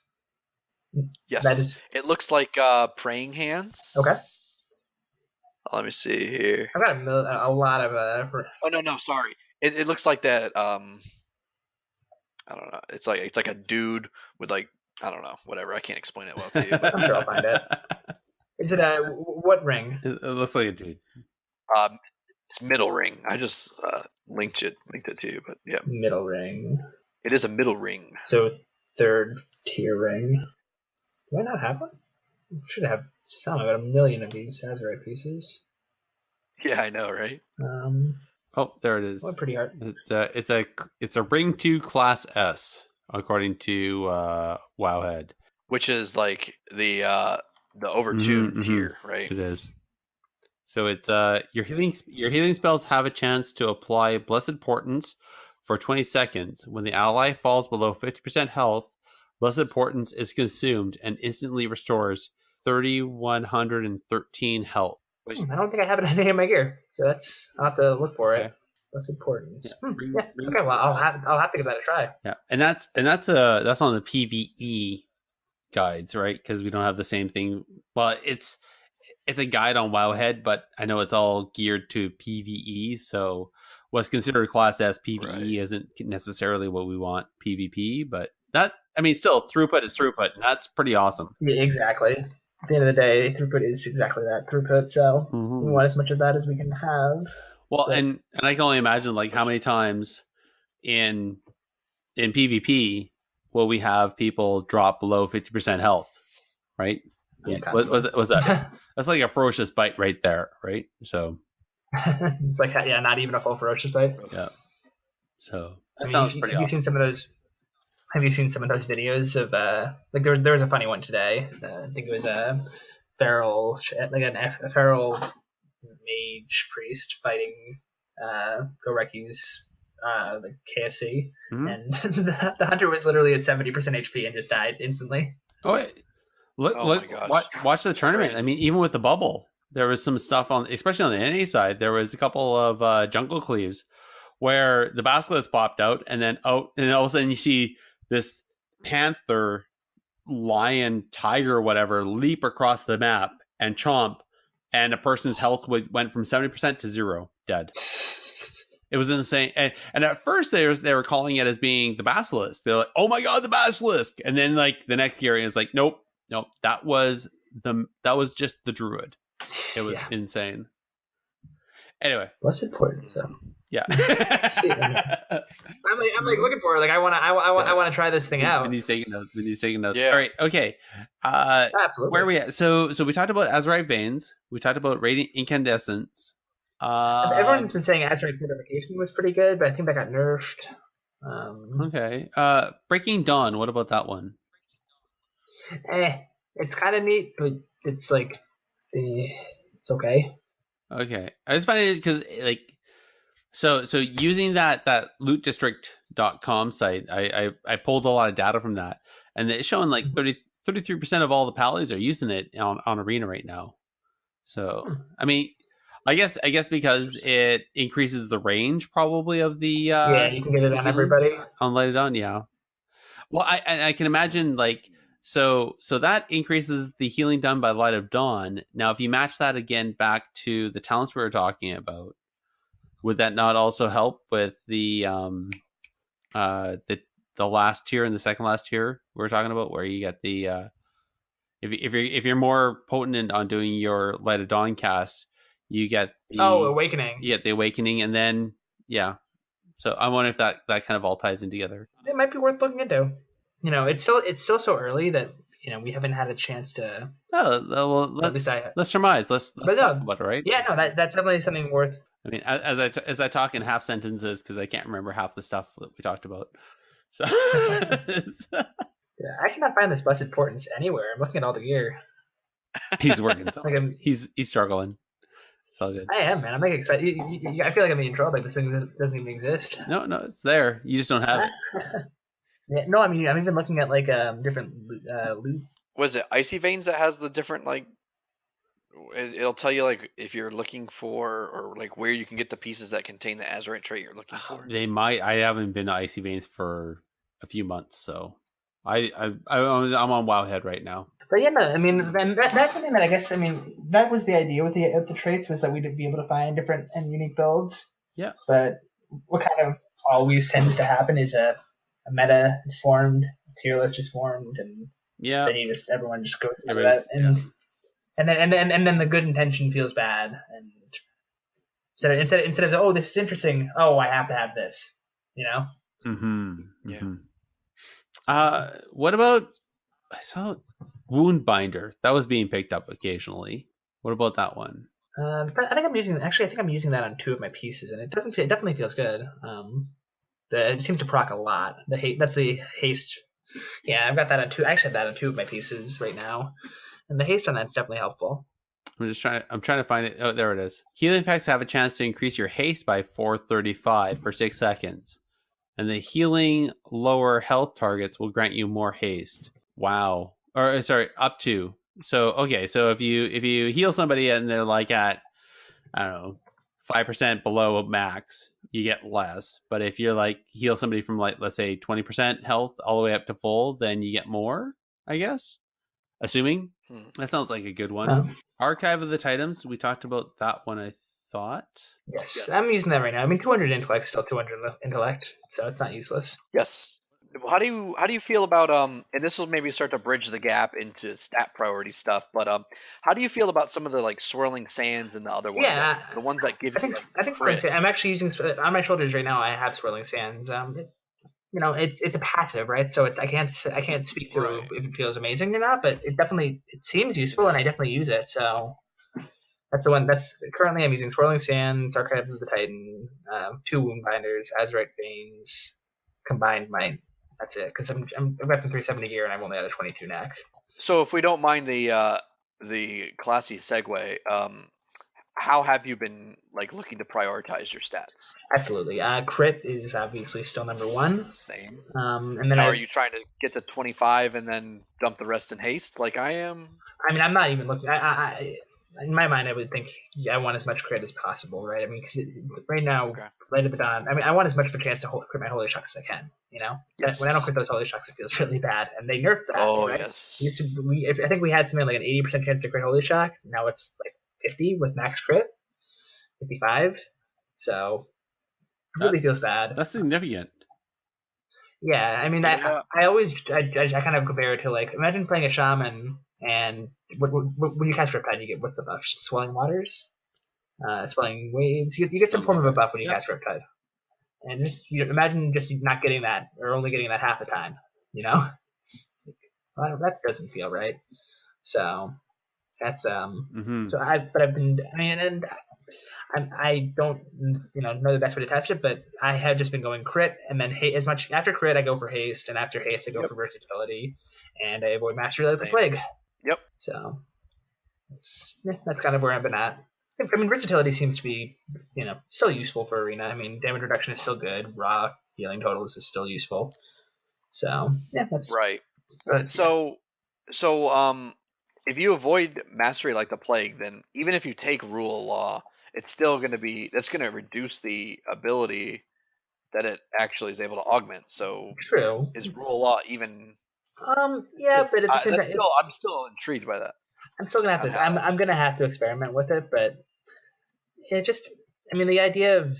I mean, mastery also does not affect melee wins. It doesn't impact that. Okay. It's just the idea of trying to always be on top of the person you're healing. It's just completely impractical. But I mean, any rule of law still will give you a slight increase, so it might still be fine. I mean, even avoiding it. I mean, even if you had 0 mastery, right, you still get a 12% bonus from being closer to them. So, I mean, with only 386 mastery, I still get I'm at slightly over 20% increase healing. If they're on top of me. I think we're pretty much covered most of those traits. Let's move into the strategies. Let's talk about strategies. Yes. We started this initially right at the beginning, and thank you, Andalin, for straightening me out. Because man, I want to know this information though. So both of you guys, we kind of touched on this throughout the whole night. But what are the comps that you are playing with that actually works well with the Holy Paladin? Well, I mean, Andalin, I guess I'll start out. I mean, I've tried a few comps. I have not tried any of the KFC Warrior comps yet. I actually haven't played with the Warrior yet this expansion, which I definitely want to give a shout out. Well, I've tried God comp. I've played Mage, Shadow Priest, Holy Paladin. The comp felt okay, but it felt like it was hard countered by any form of hybrid off healing. Just didn't feel like the comp had enough damage to kill anything that any feral druid or enhancement shaman that was able to heal. Because you couldn't really see. It took too long to kill someone that you didn't have enough CC to CC both per kill, both the healer and the off healer. So that felt, but it felt good into other things. It destroyed KFC, which was very popular at the time. As I said, I've been playing Roguelike Pally now. I mean, I'm playing it with maybe outside of Snuts, maybe the best affliction lock in the game. I'm playing with Super Paul.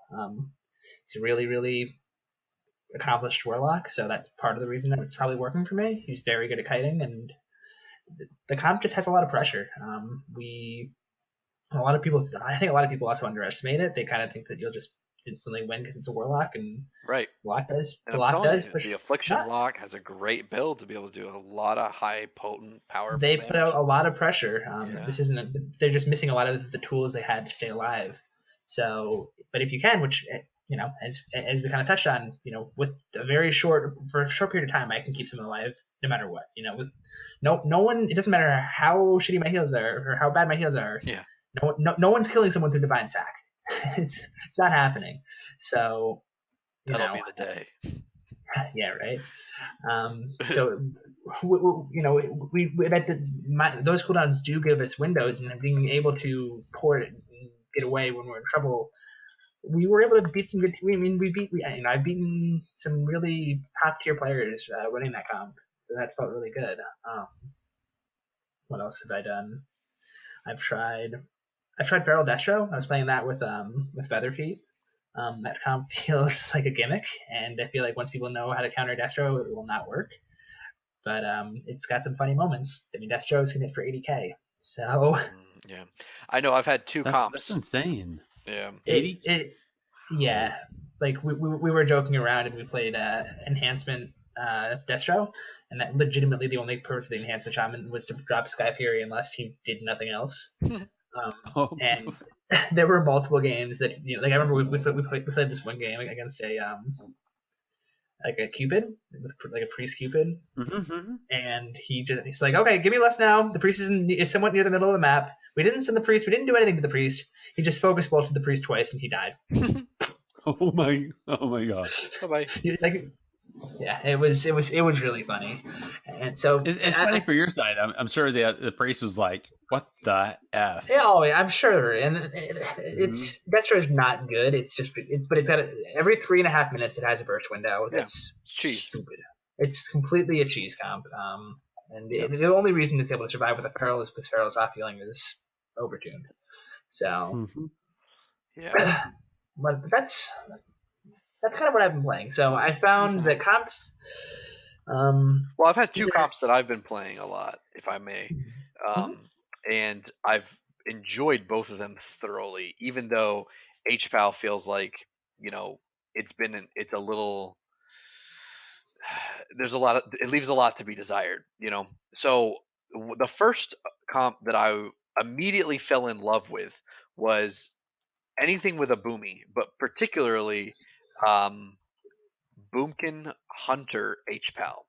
Incredibly strong, and part of what made it so strong was because of how much CC potential there was, and the amount of on-demand damage that you were able to generate. Yeah, Boomkins are in a great spot right now. They exactly churn damage, and it doesn't seem like they even they don't need to get off like full moon or anything like that anymore. They just shoot out very high DPS. Plus, they give me crit, so I'm like, hello.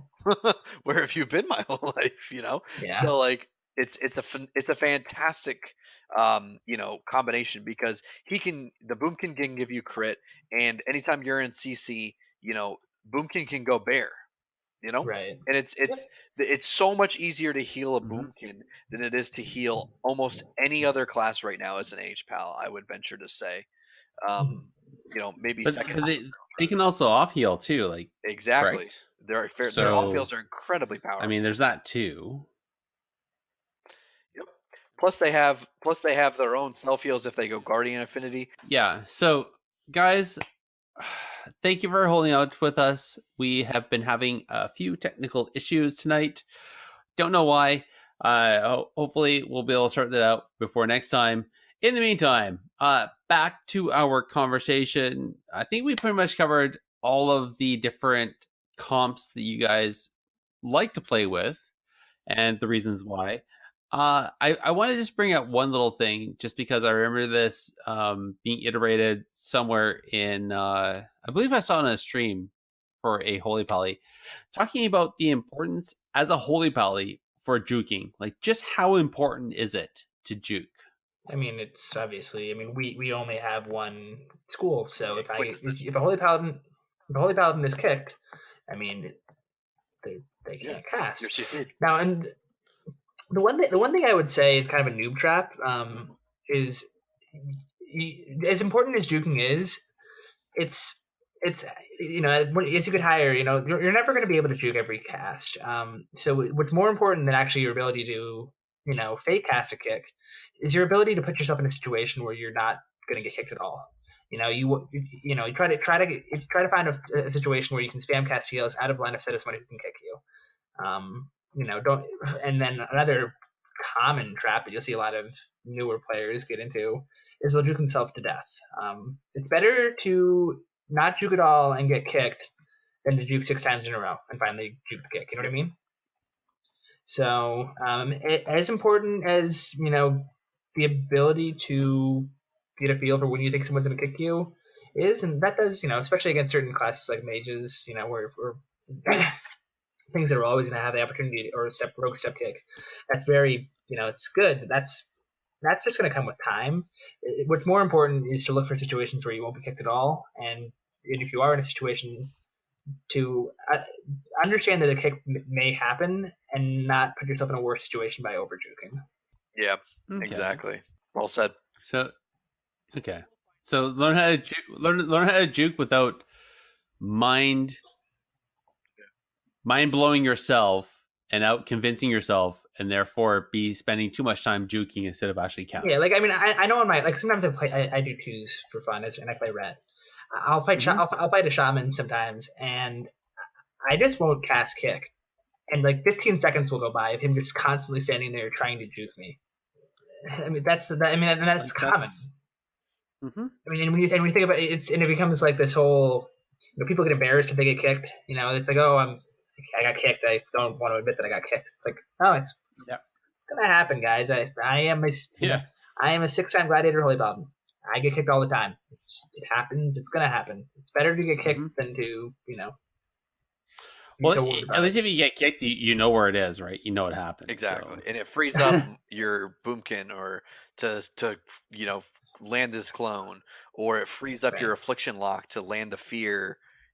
Exactly when he needs to land it. And then another thing is, there will be cases where if you get kicked, you lose, so you just can't cast. At that point, you're like, okay, well, I need to try to make this work using just instant casts because, I don't have the opportunity. At that point, you're probably dead. And that's a really crappy feeling. Yeah. But I get to that point a lot now, and that's usually when I lose games. It's like, oh, hey.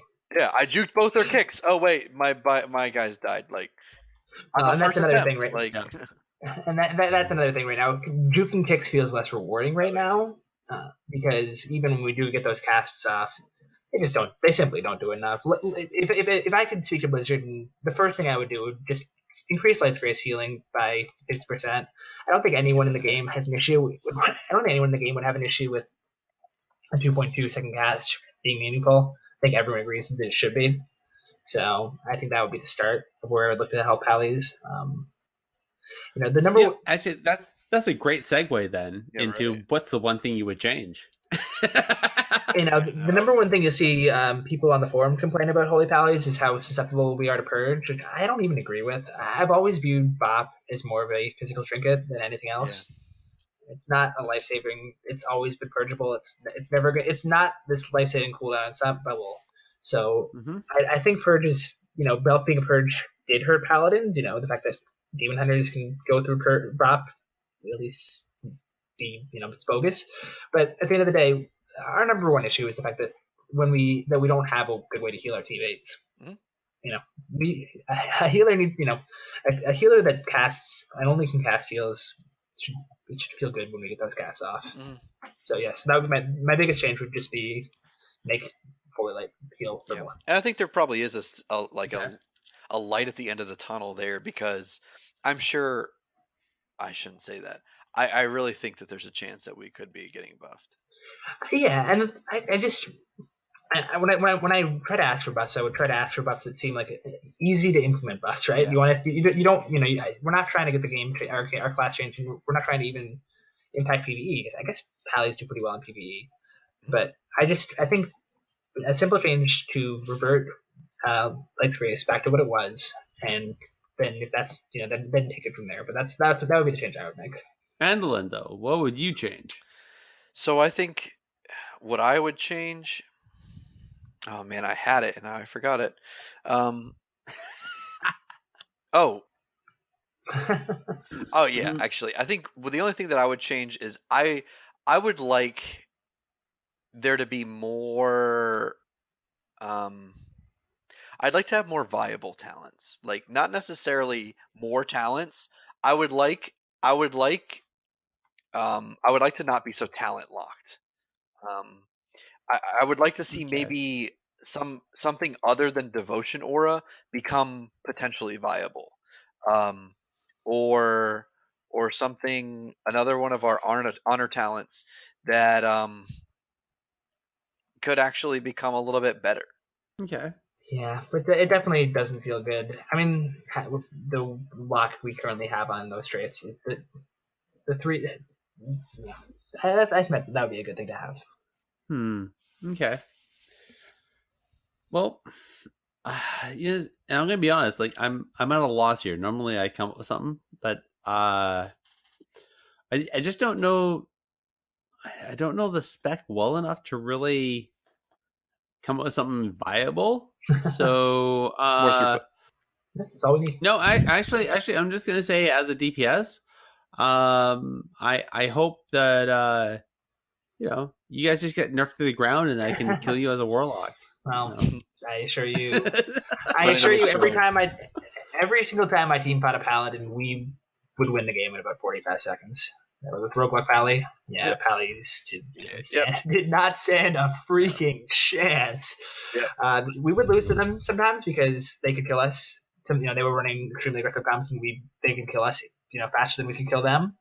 But the games never lasted over a minute. I mean, Roguelike Pally Mox just destroyed Holy Pallies. So awesome. Okay, so hey, all right, I think I'm gonna back on my warlock then. Yep, they need a Pally to live, but I just suck. That's the problem. Yeah, I mean, if you want to see a really good lock point of view, Super Paul does have a stream. I can link it to you if you'd like. You can watch some of his VODs. Or we could honestly for another episode. Yeah, I mean, like we got Snuts, we got Snuts, Maldiva. There's a bunch of great streamers out there. Just name a couple, but he's probably a better lock to talk to. I don't know. I'm gonna be honest. Maybe I'm biased, but I think Snuts is kind of like the number one guy. So we'll see what happens there. We'll see what happens. I'm not gonna make any promises, but all right. So that's that. Let's move on to the rest. Sure. We got the outro here. So trivia question for this episode. The previous episode's question was, name one of the 3 terraces found in Darnassus. And the answers are... Oh, pardon me? I remember those. I actually know this one. Yeah. So we got Warrior's Terrace, the Craftsman's Terrace, and the Tradesman's Terrace. And I want to say congratulations to 1%X for being the first person to send in the correct answer. And he will not only earn a shout out on this show, but he also won a free month of game time courtesy of Bowen. So again, thank you both 1%X for submitting to that and Bowen for supporting us in giving that 1 month of free game time. That said, I reached out to Bowen, but I haven't heard back to see if that is an option for this question. So I'm not going to make any promises on free game time, but you will get a shout out if you answer this question, which is, what debuff follows the Paladin protection spells Divine Shield and Blessing of Protection that disallow them from casting similar spells on the same target? All right. Send your answer to technicallypvp@gmail.com, and the first correct answer will earn a shout out on our next show. And no, our mastery is not the answer. No, or a mastery is not. Our mastery. But which is how it works. Mastery. Speaking of shout outs, this is where we talk about our shoutouts. So I want to give a shout out to Winsed, our fellow co-host, because he has been working really hard on. He really delved into the whole healing structure. So he has actually leveled every single type of healer at least to 110. He's been working really hard on doing this. He's been dual boxing. He's been doing a bunch of fun stuff. Kudos to him for doing that. And I look forward to him actually getting to 120, which is his next goal. So that is going to be amazing. Do you guys have any shout outs that you would like to provide? I want to shout out to D Machine for being awesome, helping us out on Resurgent. He's gonna his willingness to work and kind of give us a little bit of a boost on our end is going to hopefully translate to some really awesome community events for us, everyone listening, and people who don't even know who we are yet. So shout out to D Machine and the guys at GCD, and for a great broadcast they've been putting on. David is an awesome guy. Yeah. How about yourself, Vindi? Do you have any shoutouts? Yeah, I'll just do a minor shout out to some of the people I've been queuing with for a while, and I always enjoyed a shout out to my buddy Mollet, who's a great priest that I've known for a long time. Oraxia, a rogue who's very, very good that I've been queuing with, and just everyone who's queued with me over these last few seasons. It's been a pleasure, and you guys know who you are, so thanks to everybody. Awesome. It's always good to have good friends like that. Yeah. Low places. All right, guys. Well, Andolin, can you help me tell our listeners where they can reach us? Sure. You can tweet our podcast at technically_PvP on Twitter, or also email us at technicallypvp@gmail.com. Excellent. And if you want, you can also visit our blog, which has our individual contact information at technicallypvp.wordpress.com. A link for that will be in our show notes, along with a link to our Discord and our Battle.net community. So if you want to get a hold of us, many ways. All right. Well, guys, thank you very much for joining us on this conversation. Good night, guys. Adios. Take care. It's a pleasure, guys. Thank you very much. Bye-bye. You can find this podcast on Apple Podcasts, Stitcher, Spotify, TuneIn Radio, Google Play, or directly from the RSS feed at libsyn.com. Please give us some reviews on Apple Podcasts, good or bad. It helps us know what we're doing well or poorly and helps others find the podcast. This has been a presentation of Technically PvP Podcast 2018.